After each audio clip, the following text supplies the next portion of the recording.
Hello, buddy. Welcome back to the Tin Man Score channel. I'm your host, Jeffrey Tin Man Taylor, and today I'm starting off my new Midnight Tales marathon for you guys. And the first video I'm reacting to is 6 most disturbing true highway horror stories. So without further ado, I'm going to turn these lights off, move the camera up here for you guys, and let's get this reaction on the road into the bag, shall we? Okay, everybody, here we go.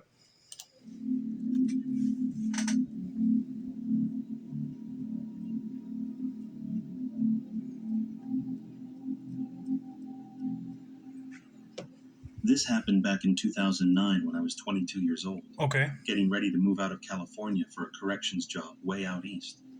It was around 3 in the morning on a Sunday, and I was driving through a stretch known as the Loneliest Highway. And trust me, that name is dead accurate. I hadn't seen another car for at least 30 minutes, and even though my eyes were getting heavy, I figured I wasn't tired enough to stop and sleep just yet. As I was driving along, I spotted a car broken down off to the side of the highway, with a woman standing next to it. I slowed down and cracked my window just a little bit to ask if she needed help. Right away, something about the situation made me uneasy. I couldn't pinpoint it at the time, but looking back, my gut was practically screaming at me that something was wrong. I asked her if she wanted me to call a tow truck or AAA, but instead of answering, she immediately tried to yank open my door. I quickly told her that I wasn't comfortable letting anyone into my car, but I'd stick around with my hazard lights on until help arrived. That's when she got nasty. Her whole demeanor changed, and she started yelling at me, saying stuff like, "What are you afraid of? I'm just a little woman, you're a big guy," and accusing me of being heartless for not letting her in. Okay. In this type of situation, I would feel bad and try to help this woman if her car is broken down. But if she's starting to yank on the car door, trying to get in, something ain't right. He should have listened to his gut and called the cops. And now she's harassing him, saying that he's heartless and don't want to help her. I guarantee this is probably some sort of a set up trap for him to get out of his car, and she robs him, and some other guys pop out of the car and take his car. You just don't know, but I don't want to jump ahead with any conclusions, so let's just continue on and see what happens. And that's when I made the mistake. 10 years later, I can still see how stupid it was. Eventually, after enough guilt tripping, I gave in and unlocked the door. I figured she was tiny, maybe 5'2" and barely pushing 90 pounds, and I was over 6 feet and had at least 100 pounds on her. She hopped in, and I pulled out my old BlackBerry, asking her who I should call for help.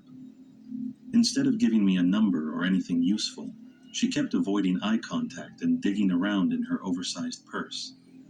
Then she started insisting, almost demanding, that I just give her a ride to the next town instead of calling anyone. Right about then, I realized I had seriously messed up. While I was dealing with her, I completely missed the fact that there was someone else, a man, hiding either inside or right by her car. I didn't notice him until he was nearly at my driver's side door, and I only caught him because I glanced up into my rearview mirror at the last second. That's when survival mode kicked in. I threw my car into drive and slammed on the gas just as the guy reached for my door handle. As I sped off, I heard a loud metallic ping, and then saw my rearview mirror explode. The guy had actually shot at me. My heart was pounding so hard I thought it would explode. I must have been doing close to 90 miles an hour as I tore down that empty highway, while the woman next to me totally lost it, punching me and yelling for me to stop and let her out. After putting a good amount of distance between us and them, I pulled over and demanded she get out. She didn't move at first and started reaching back into her giant purse, and by then, I was done playing nice. I leaned over, opened her door myself, and shoved her out onto the side of the road. She tried to hold on to her purse, but in the struggle, a bunch of her stuff spilled out onto my passenger seat. Nasty crumpled napkins, lipstick, and drug paraphernalia. I didn't care. I just hit the gas and got the hell out of there, my door still swinging open until I finally slowed down enough to slam it shut. I drove on autopilot for a while, white-knuckling the steering wheel, until I finally pulled into a Denny's around sunrise.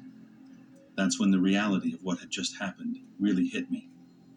I had almost been killed out there in the middle of nowhere.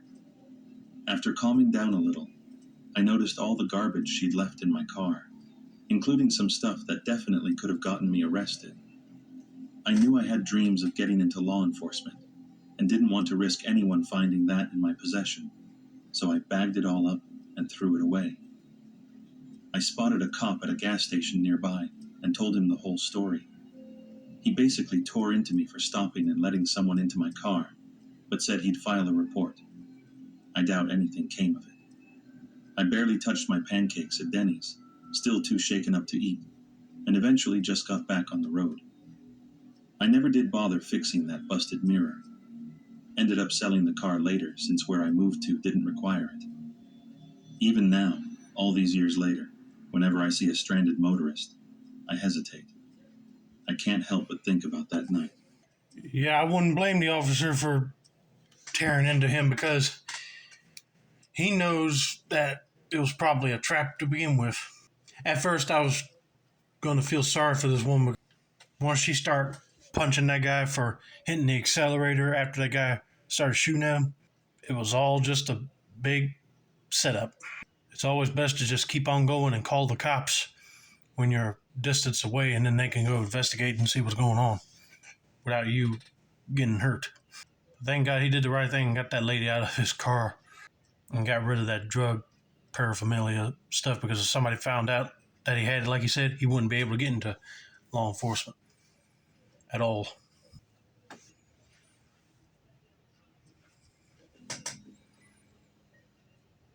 A few years back, I was living down in Starkville, Mississippi, just going about my usual routine during the week. Right.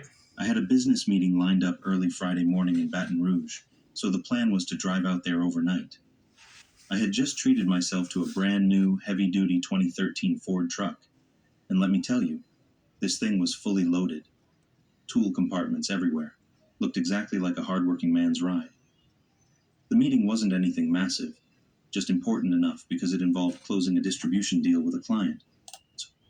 Hey, I'm glad that he splurged on himself and got him a nice truck, but to be honest with you, I will go with a Chevy, GMC, or a Dodge.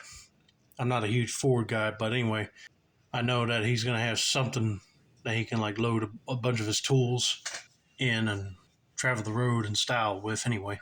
But let's continue on and see what happens next.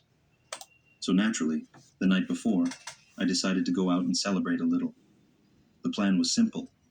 Have a good night out, catch a couple hours of sleep, freshen up, and then make the 4-hour drive south. By midnight, everything in the college town had shut down. That's how Starkville rolls during the week. I got home, collapsed on my couch, set a 2-hour alarm, and knocked out cold. When the alarm blared, I dragged myself up, ran through my normal checklist for long drives, coffee, water, basic truck check, and of course, made sure my Glock 22 was loaded and tucked safely away. In Mississippi, your vehicle is treated like an extension of your home, so carrying a firearm inside is perfectly legal. Once everything was squared away, I grabbed a big coffee and hit the highway, feeling a little groggy but ready for the trip. Somewhere along Highway 25 South, sometime between 3 and 4 in the morning, I found myself in the middle of nowhere, not another car in sight, which didn't surprise me for that area. Oh, that would be dangerous. If you don't know where you're at, you're in big trouble because you would not know how to get to the nearest town if somebody tries to ambush you on the road. He needs to be alert and see if there's any signs in that area to tell him where he's at, hopefully. That's when I noticed flashing emergency lights up ahead, and as I got closer, I spotted a broken down van with a guy lying halfway under it. The van looked rough, flat tire, smoking engine, and I honestly got excited because I had just bought a huge industrial air machine that I'd been itching to use. Before stepping out, I made sure to pull my Glock out from the back seat, checked it, and tucked it snug in the back of my jeans, just in case. Then I hopped out and walked over toward him, calling out to ask what the problem was. That sounded like a good idea because you don't know if this guy is just luring people off the road just so they can rob you and take your vehicle, or worse, murder you if you step out of your vehicle. It's always good to have a weapon of some sort on you to prevent that from happening. The guy crawled out from under the van holding a tire iron and a long pipe, which immediately struck me as weird, so I kept a little distance between us.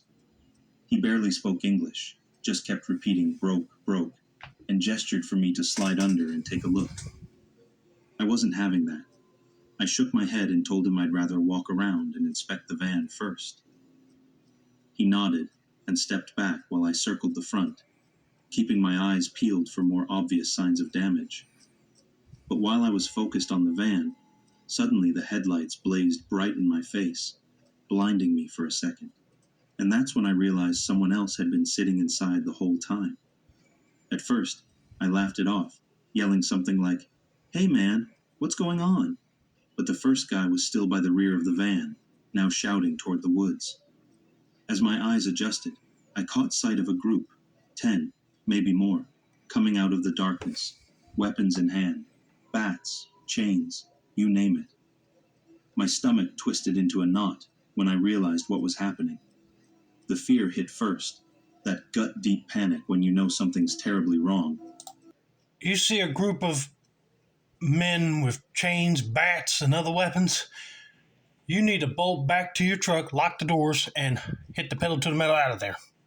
I knew this had to be some sort of ambush site if somebody tried to pull over and help this guy with his van. It was a distraction.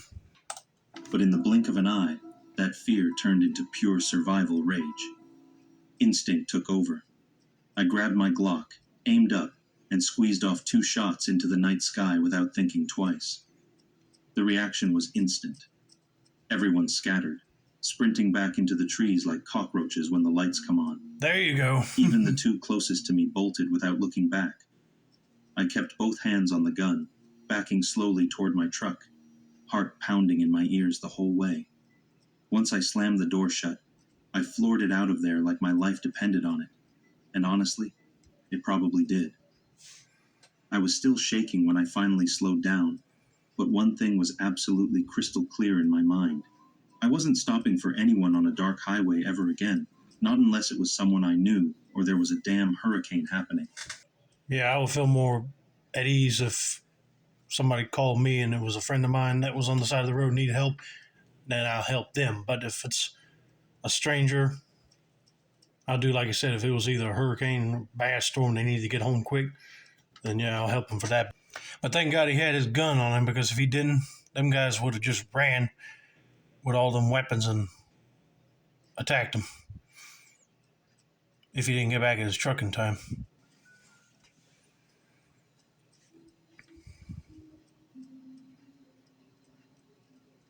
Back in May of 2011, I found myself packing up after my first year of college in a small Montana town. Originally, I had planned on spending all 4 years there, but life happens. Financial struggles piled up faster than we expected, and eventually, my family and I figured it made more sense for me to head back home to Anchorage and finish school there. So when the school year ended, my mom flew down to help me make the long drive home through Canada and back into Alaska. Since I'd set myself up for a long-term stay in Montana, my little car was absolutely loaded down with all kinds of stuff, making it heavy and slower than usual, and I wasn't exactly eager to go speeding through back roads I didn't know too well. The first couple of days on the road were actually pretty fun. We took our time, stopped at a few bigger towns in Canada to shop and stretch our legs, and mostly kept our driving to daylight hours. But because my mom had eye surgery not long before, and her night vision wasn't great, I ended up doing most of the early morning and late evening driving. By the third night, we were getting close to Dawson in the Yukon, but we had fallen a little behind schedule, and dusk was creeping in faster than I would have liked. You see, that's one thing I would do, is have somebody ride with me. So I'd have somebody to talk to while we're going through different roads, and they can help navigate me to where we need to get to quicker without me relying on GPS. But also, it would be nice to, like, have somebody to go explore places with and shop at different places in different towns we go to. But yeah, it would be bad if somebody you trust is riding with you had surgery on their eyes and they can't see well during the nighttime. Then you would have to do like this guy is doing, driving the early morning and evening hours, just so whoever's riding you that had bad sight don't have to worry about the pressure of driving through a barely lit highway. Let's put it that way. Somewhere not too far past Stewart Crossing, things started to get sketchy.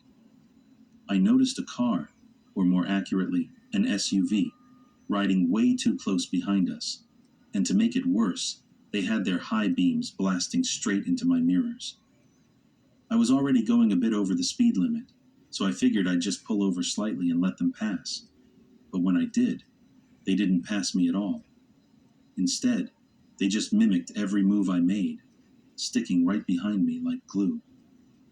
It wasn't long before a cold, sick feeling started growing in my gut, and even my mom, who couldn't see much in the dark, was starting to panic beside me.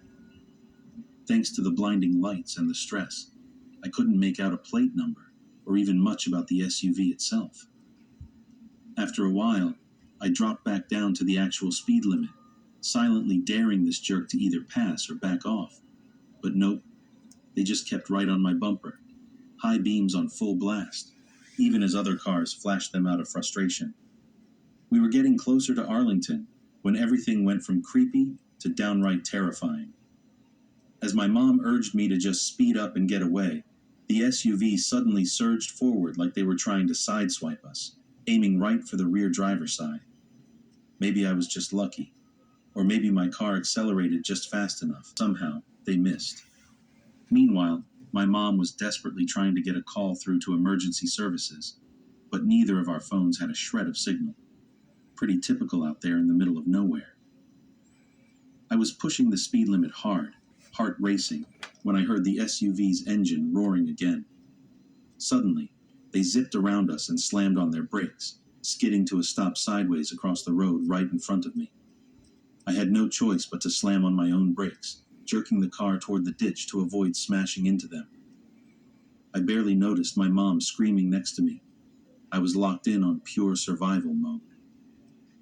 Through the windshield, I could see a few people moving around inside the SUV, but I wasn't trying to get a head count or figure anything out. I threw my car into reverse, gunned it backward, then slammed it into drive and tore around them, missing their rear bumper by what felt like inches. Yeah, that's right. You show them you're not stopping for any of their attempts of trying to rob you in the middle of nowhere. You just back up and try to get around them before they get out of their vehicle. But man, that's always a pain in the butt when you go somewhere and your cell phones don't have no cell service when you really need them. And them guys are smart to shine their lights bright because they don't want them to look at their license plate or what type of vehicle they have. But man, that's a scary situation that nobody don't want to be in. Somehow, I managed to keep control of the car and just kept speeding toward town. Even after we reached Arlington, I could still see the SUV lurking way back in the distance. As we pulled into town, they finally peeled off into a side street and vanished.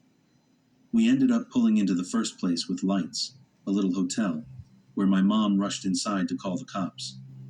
I stayed in the car, shaking so hard I could barely keep my foot on the brake, constantly checking my mirrors in case they came back. In the end, there wasn't much the local police could do about it, and once we calmed down a little, we decided it was better not to tell my dad about any of it. The man was already way too paranoid, and this would have just sent him over the edge. Looking back, I've tried to rationalize the whole thing. Maybe it was some dumb prank. Maybe it was kids trying to scare people. Or maybe it was something way more dangerous. Either way, if things had gone just a little differently that night, I might not have made it back to tell the story at all. No, I don't think it was kids pulling a dumb prank on you. Those are people that are really out there trying to make cars stop so they can get out and like rob the people driving them cars of their belongings and maybe take the car too. You always got to be careful and alert around situations like this. If a car has high beams on, then they're trying to signal that they want you to pull over. But if they're not passing you, then you know they're following you. They're not going to stop until you give in. But thankfully, he did the right thing and just backed it up and gunned it around the vehicle. I mean, I would too. Just thank God they got to a hotel and called the cops. But man, I wish they were able to do something to try to track them guys down. But thankfully, they're all right and get to live their lives peacefully now without them guys following them anymore.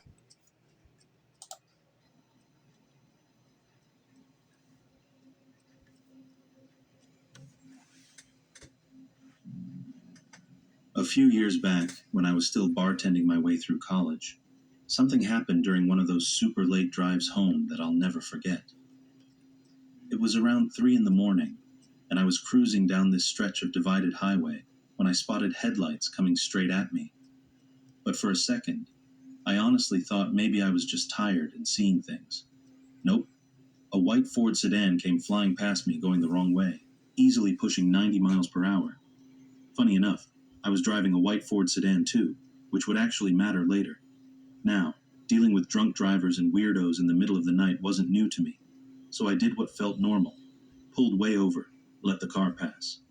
And after a second thought, called 911 because honestly, that person could have seriously hurt someone. I gave the dispatcher my location and figured they'd send a state trooper to deal with it, especially since the state police station wasn't too far down the road. Feeling like I'd done my good deed for the night, I got back on the highway and headed home. A few miles later, I noticed some headlights catching up to me, but I didn't think too much of it at first because, well, it's 3 a.m. in rural Pennsylvania. It's usually just truckers or cops at that hour. As the lights got closer, I stayed in the right lane expecting to get past, but instead, the car locked onto my tail and flipped on their high beams, blinding me. For a moment, I thought maybe it was a cop pulling me over, especially since I had just reported a white Ford sedan, and again, I was in a white Ford sedan myself. I grabbed my registration from the glove box just to have it ready, but right after that, the car slammed on its brakes and basically shut off in the middle of the highway. I caught a glimpse, and it looked like the same Ford sedan from before, roof rack and all. I wasn't sure if it was a cop or not, but I started feeling real uneasy. You know, I was just thinking the same thing because she called in, or this person called in to police that there was a white Ford sedan traveling way too fast and you're in one too. They would probably mistake you as the person that you called on. But if they just shine their high beams on and don't have no red and blue flashing lights trying to pull you over, then it ain't the cops. They're the real people that you were calling about. They probably just sped through just so they can like get right behind you again and follow you. But I don't know what their deal is, so let's just continue on and see what happens next. So I called 911 again and told them what was going on. The dispatcher assured me they had a trooper looking for the wrong way driver. But while I was on the call, the car behind me pulled up crazy fast again, got inches from my bumper, turned on their brights, and laid on the horn like a maniac. That's when the dispatcher told me flat out, "I don't think that's our trooper." Up until that point, I had been cautiously doing the speed limit, worried about getting a ticket. But the second she said that, I decided I was done playing it safe. I floored it. Even though I was now speeding like crazy, the car stayed right behind me, swerving and matching every move I made. I tried a few tricks, like signaling to take an exit, then not taking it, but whoever was behind me was glued to my bumper the whole time. Eventually, with the dispatcher still calmly talking me through it, she suggested I head straight for the state police station, which was luckily just one exit away. As I peeled off the highway, the car stayed with me, even trying to pull up next to me at one point. When I finally saw the police station coming up, I put on my blinker, and right then, the car slammed on their brakes again, killed their lights, and ducked off into a random parking lot, like they wanted no part of what was ahead. The story wraps up pretty quietly after that. I pulled into the police station where a few troopers were waiting, gave my statement, and one of them even escorted me the rest of the way home. I never heard anything more about it. No follow-up, no court dates, nothing. So I'm guessing whoever it was got away. To this day, I still wonder what they wanted, or what could have happened if I hadn't been able to get to the station in time. Oh, they probably would have rammed in the back of your car and made you stop. Probably got out and pulled a weapon on you to get you to get out of the car, and they rob you. Possibly take your car. I don't know. But if they haven't been caught, they probably were smart enough to ditch that car at a junkyard somewhere. Dang, I wish they were caught, because if they were driving a similar vehicle like hers, the state police probably would have seen them and pulled them over.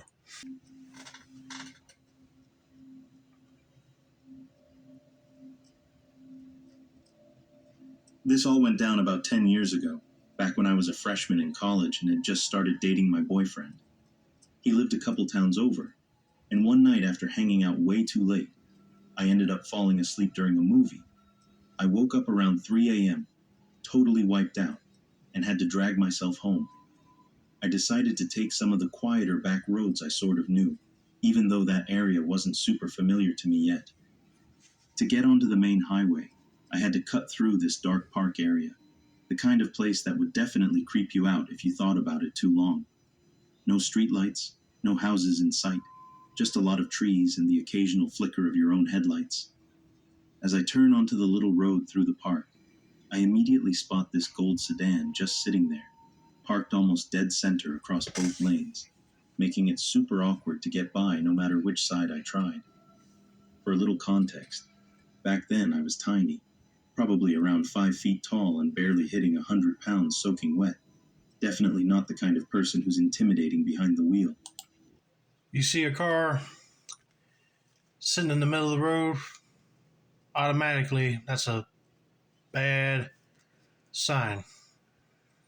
There are people there hoping to catch somebody coming down that road and force them to stop.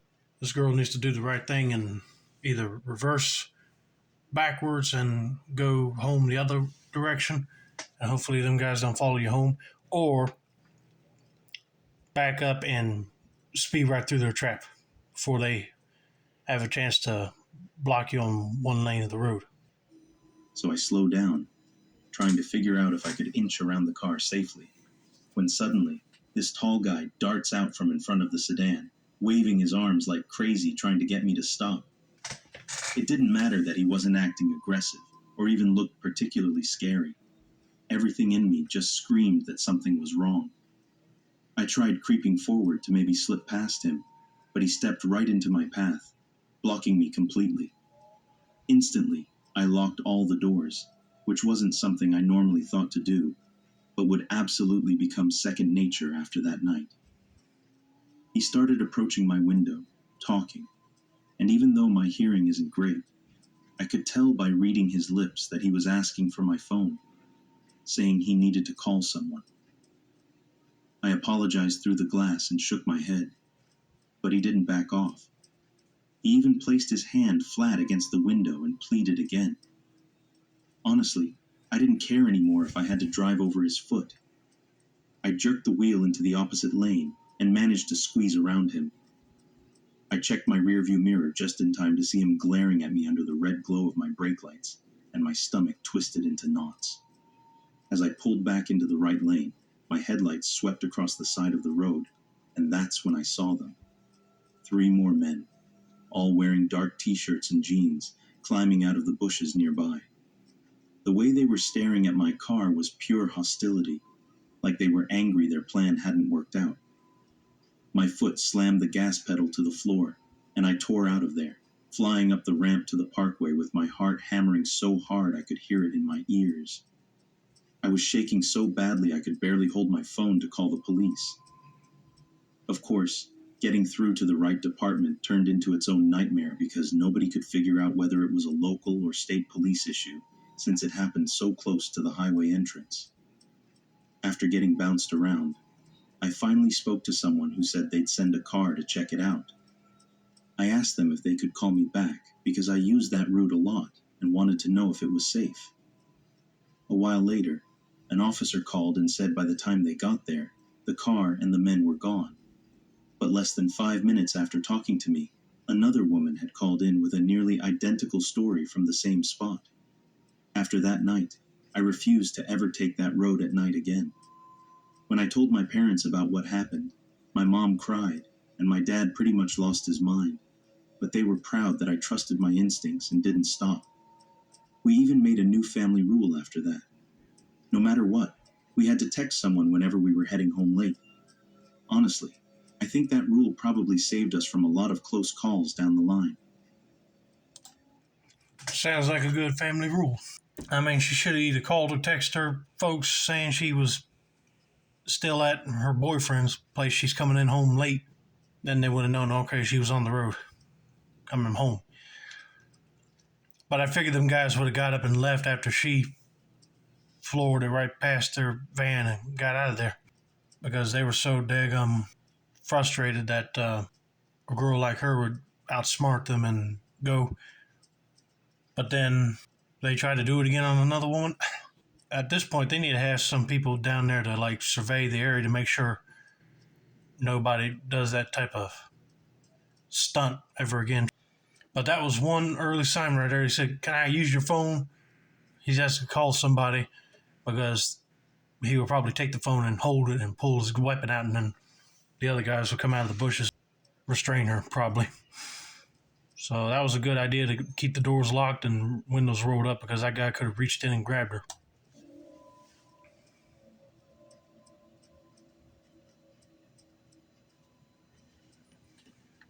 This all went down about 9 years ago, back in the summer of 2005, when I was still a student at the University of Georgia. My girlfriend at the time, who's now my wife, by the way, lived over in Atlanta, and I spent that weekend visiting her. The drive from Atlanta back to Athens is about 65 miles, all along this two-lane highway called 316. And during the summer, especially on a Sunday evening, that road is usually empty since most of the students head home. I was cruising along in my black BMW SUV, music playing, just soaking up the last bit of weekend before diving back into school life.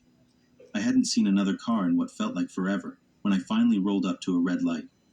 Sitting at the light, I noticed this beat-up black Mustang parked beside me. Looked like one of those 80s models with the soft top and heavy tint on the windows. Didn't think much of it at the time. Figured it was just another old car on a back highway.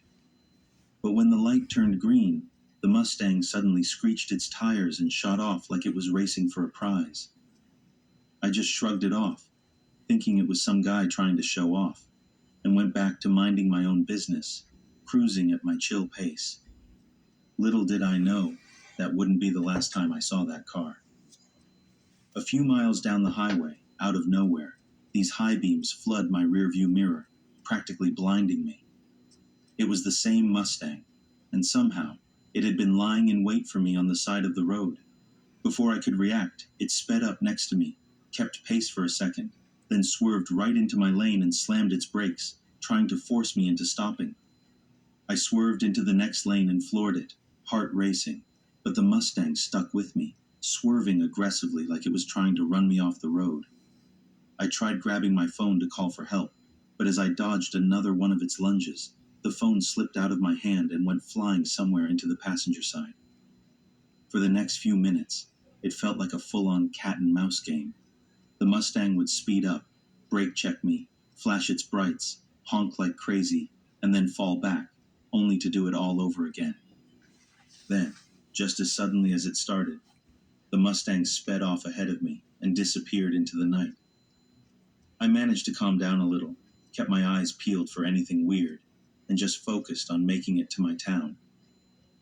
About 10 minutes later, I got off the highway, planning to head straight for the local police station to file a report. I had the car's license plate number burned into my memory at that point, repeating it in my head non-stop. As I pulled onto the road that led into town, guess who showed up again? Yep, the Mustang came roaring up behind me with its headlights blazing, but instead of following me, it shot past me and veered off onto a side street. Shaking, I made it to the police station and gave them the plate number. It was just one officer working the desk, and when he ran the plate, he casually dropped the bombshell that the registered owner of the car was dead.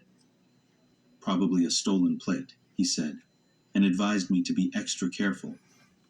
I filed the report, went home, and was still on the phone with my girlfriend trying to decompress when someone started banging like crazy on my garage door. Loud, aggressive, and followed by the squeal of tires taking off into the night. I called the police again right away, but by the time they arrived, whoever it was had vanished. I didn't sleep much for a few days after that, constantly feeling like someone was watching or waiting. Thankfully, that was the last of it, but it still creeps me out thinking about how easily that night could have gone a lot worse. Yep, that person's right. It would have got worse. If that guy got into his house, he probably would have murdered him and robbed him. You never know. But I was just wondering, how in the world did he get a plate that belonged to a person that's dead? Unless he took the plate. But that is really disturbing. Hope you guys enjoyed this video. Don't forget to like, subscribe, turn on post notifications for more Midnight Tales reactions like this. This has been another successful installment of the Tin Man Score channel. I'm your host, Jeffrey Tin Man Taylor, and I said that's a wrap, and have a nice day.